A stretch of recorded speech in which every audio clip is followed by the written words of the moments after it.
Gagawa na ulit tayo ng panibagong ice candy. Ang flavor ay mango. Ayan siya. Niluluto po natin. So, ayan guys, gagawa na tayo ng ice candy. Ayan, ito pa.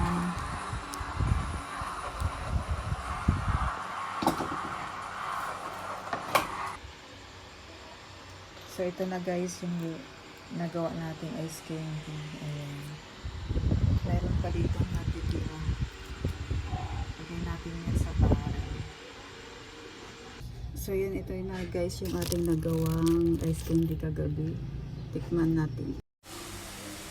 So, ito na guys yung ating ginawang ice candy kagabi. Tikman na natin.